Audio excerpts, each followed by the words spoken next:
All right, welcome back and thanks for staying with us. It's still Daybreak on Trust TV live in the Federal Capital Territory, and the newspaper review continues.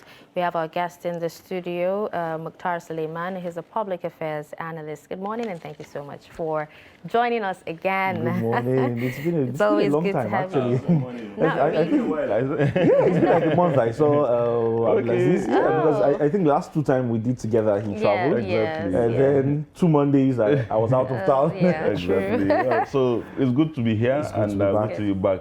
And I was saying that we are just 2 months away from the from the year, the next year, and then of course the elections are coming, anxiety and everything. How do you see the anxiety into the election year, especially in the light of all these terror attacks, this and that?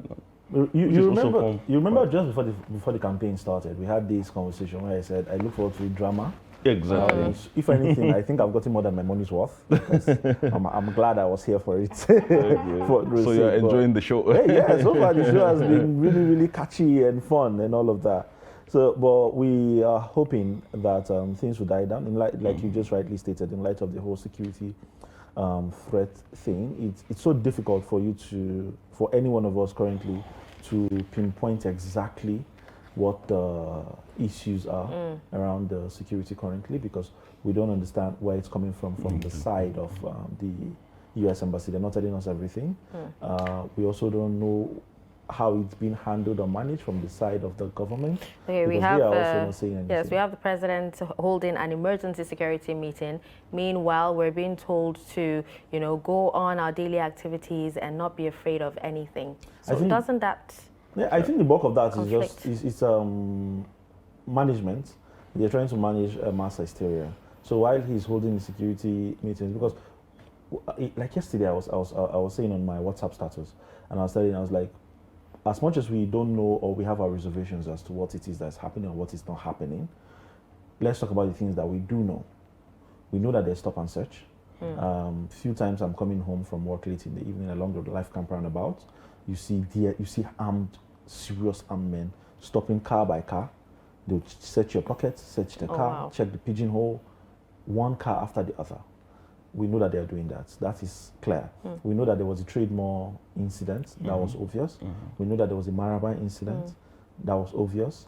So while we may say we're not very certain about, there's no smoke without fire. That's the way to put it. So we can see that certain things are happening regarding exactly the response to the warning. So I was talking to a few of my friends from different security agencies yesterday. Like, what's up? What's going on? I think one of the most shocking thing I got to realize is that there's no information sharing in our security infrastructure.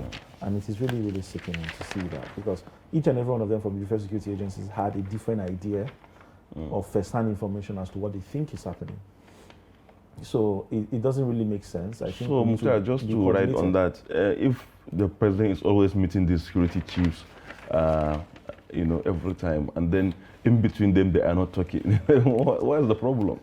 We had a training some weeks ago, sometime early in September, where we brought it was on data rights, information access and information sharing for citizens, for security personnel, and we brought people from different security parastatals to come for the training, and they were fighting. Oh, you guys don't give us information. It was really interesting to watch. So it was interesting and appalling at the same time, because it was so obvious that there is a big lag in terms of communication within our security infrastructure, and they really, really, really need to plug that, because if they don't have that, not just even the security infrastructure, even within the government themselves. A few days ago, we saw the finance minister come out and say CBN did not consult with them for the change of the currency.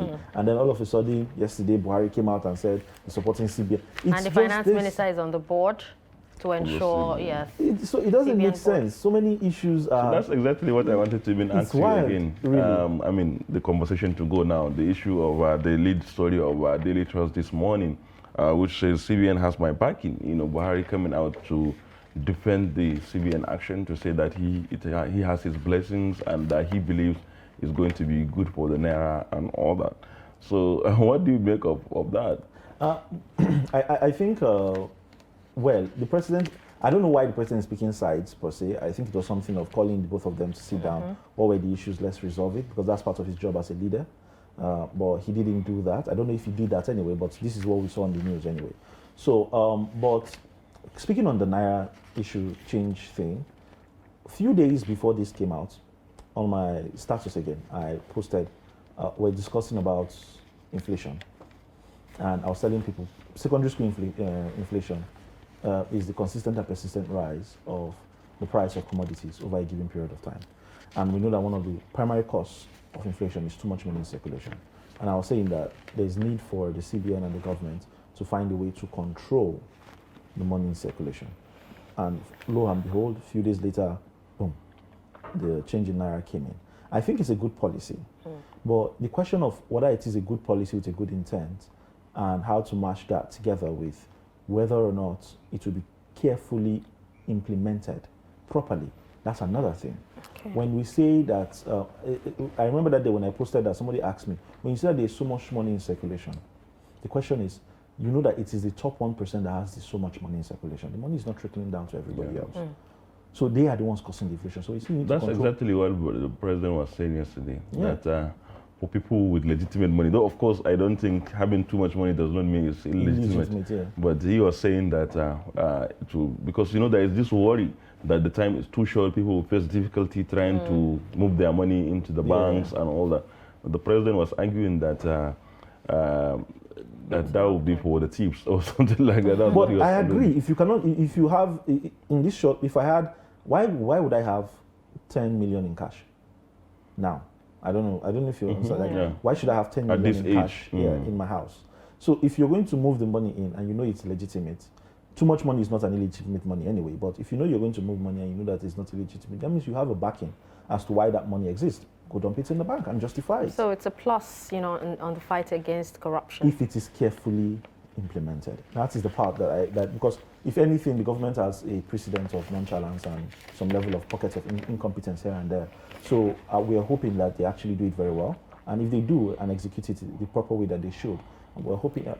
All right, let's take a look at the story on Daily Trust, the newspaper on page 3, in depth, that says residents and business owners rejoice as electricity supply improves in Jos. A lot of people would say, was it that bad to the extent that, right now with a little bit of increase, you're rejoicing over the supply? I usually say this, people don't get 0 over 100. You don't have to get 0 over 100 to fail an exam. If you get 40 something, it's also a fail. But for that to have happened, we cannot deny that there's not been improvement in the power supply in the country, and that's a good credit to the government. I don't know about Jos and where it was before, but even as epileptic as it is, still is, for people to rejoice over that, it tells you how deteriorated it was in the first place. Exactly. We're hoping. I don't know how they want to circumvent that issue and how they're going to ensure steady power, but steady power is a big driver of the economy. Look at how happy people are that they've had steady power. They've not had to spend money on alternative source of power, and that has really, really helped their businesses, which is a good thing, honestly. All right, let's turn. I think, sorry, if I may even add this in, I think one of the weirdest things I've ever experienced was some months ago, we were at the National Assembly and we're discussing power reform, the Electricity Power Sector Reform Act. Yes. We're discussing the review and all of that. So the Minister of Power was there, Minister of State for Power was there, the chairman for the Senate Committee, like almost everybody, TCN, ECN, RE, everybody were there. And the light went off. I'm not joking. It's National Assembly. It went off for at least 10 minutes. Wow. It was the weirdest thing I've seen. And I was like, okay, this is good. Shows the importance of this. All right, so let's take a look at city and crime. And we have a very interesting story here that talks about the Sokoto village head and 10 others arrested over drug trafficking. Our reports have it that, they were arrested with 991,320 pills of pharmaceutical opioids and 1,251 kilogram of Indian hemp. Interesting.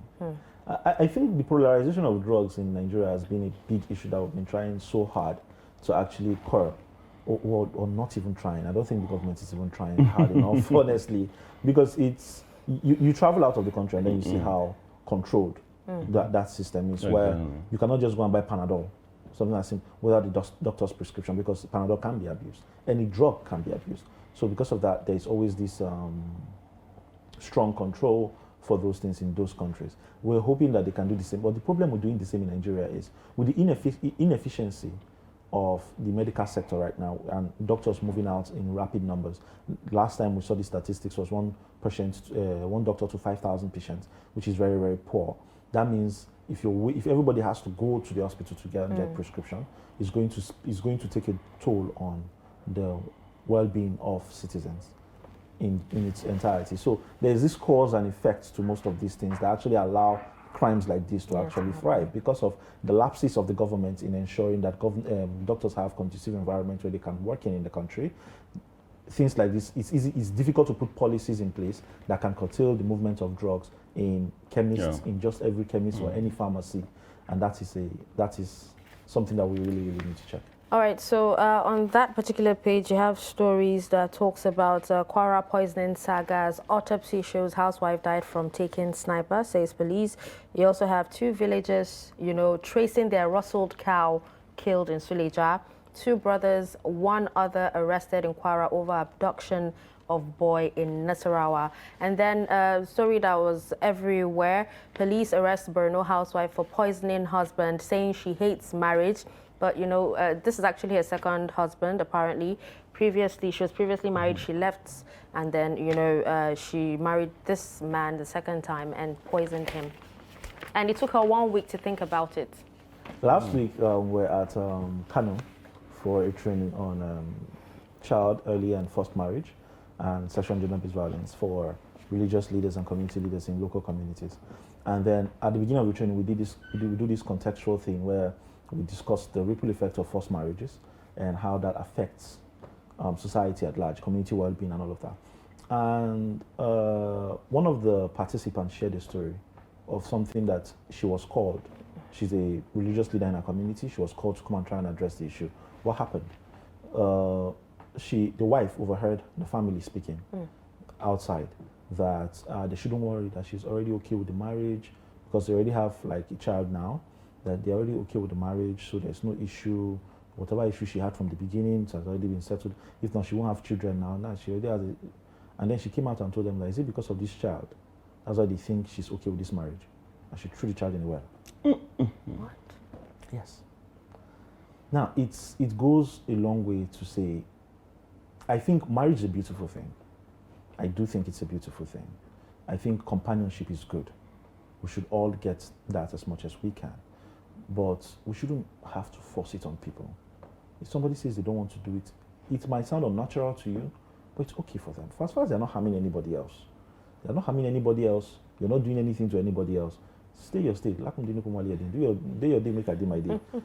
It's because these things are really happening. I heard a lot of sad stories. I don't think because if I start sharing if I start sharing most of them, this is going to be a gloomy show, really. But it's really, really painful because the upside of that training and what we've been doing since the beginning of the year under the USA project was we've been talking to local leaders, community heads, Sharia court judges. So we've been hearing the most absurd things that happens in these local communities. Of all of it, since the beginning of the year, this was one of the, just last week, this is one of the ones that actually stuck to me the most. She said she just came out and just said, is it because of this child? If we think I'm okay with this marriage. Just to prove a point. And she threw the child in the well. It's the wild, whether the child survived or not, I don't know. After that, everybody was taken aback. But we really hope that we can actually do more to address these things. There is enough blame to go around. What's it called? An issue is not an excuse to commit a crime. She has committed a crime. I hope she faces the full extent of the law. But we also should, from our own side as a society, try not to impose that social agreement on people. So if she doesn't want to get married, leave her and let her be. Wow, that's quite really heart-wrenching. Okay, let's look at the Punch newspaper, where we have a story talking about oil earning, dipping. Of course, we've I know this may not be a surprise to you, considering all that we know about this oil theft and all that. At the weekend, I saw the ministers talking about 700,000 barrels missing. What's your take on this? I saw a Peter Obi's interview over the weekend where he was saying that it is no secret that the people stealing the oil are actually the governments themselves. I'm inclined to actually believe him. Why? I saw the, what was it called? I saw the pipe, what do they call it? There's a name they call it. Those things they attach to the main pipe to steal the oil out of, I forgot what they call it. And there's no way someone would have carefully did that without you noticing. I was reading some tweets from some people who work in the oil and gas sector, and they said there's this pressure thing that exists in the offices of most of that is what do they call them? This oil, is it I've forgotten their name. Yeah. The agency in charge of that. That even if the pressure drops by one, they notice. So you cannot tell me that after, and there's a way they calculate it such that how much barrel leaves the main plant or wherever it is that it's coming from, how it passes, if it's dropping, if the pressure of what is moving from the beginning is dropping anywhere in the middle of the pipe. The reason they did that is just to note leakages. So you can know that, oh, something is leaking somewhere. So there's no way they would have not known with all those pipes connected. That people were stealing the thing out of it for how many years? It is disgusting. Someday, I really see stories saying, 5, 7, up to 9 years. That people have been stealing this for years. And then you're telling us that you just noticed.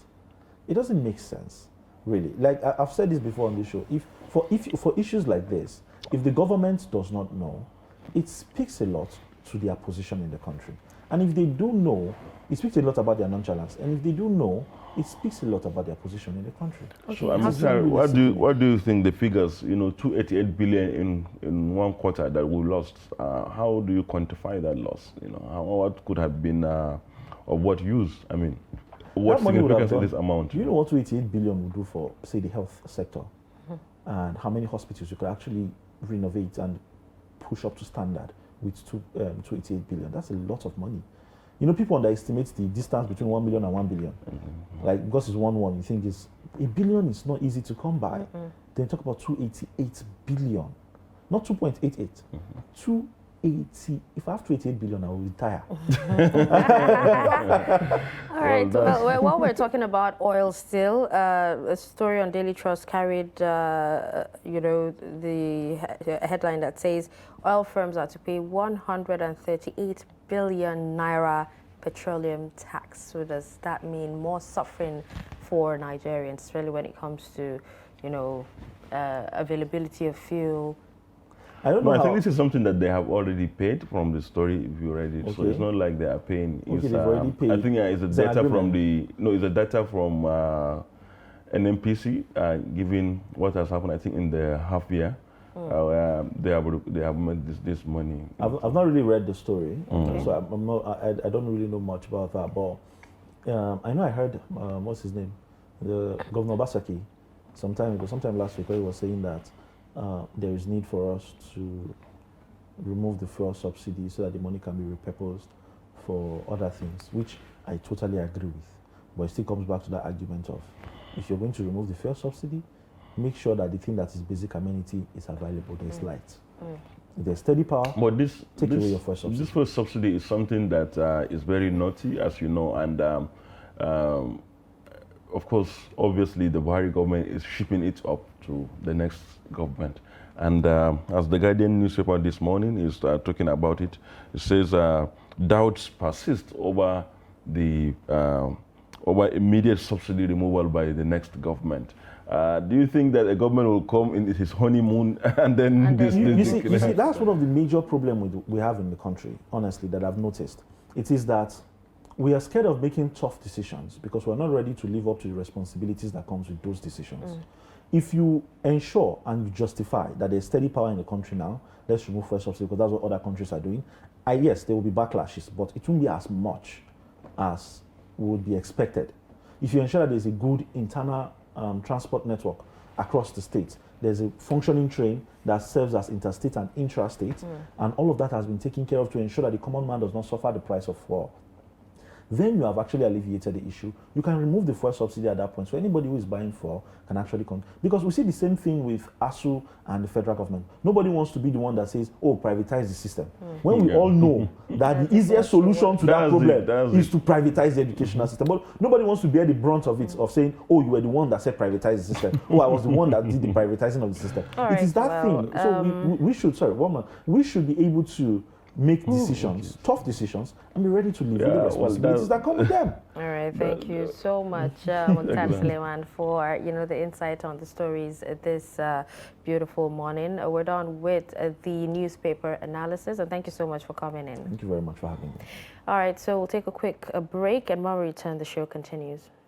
But in a situation where you find that not necessarily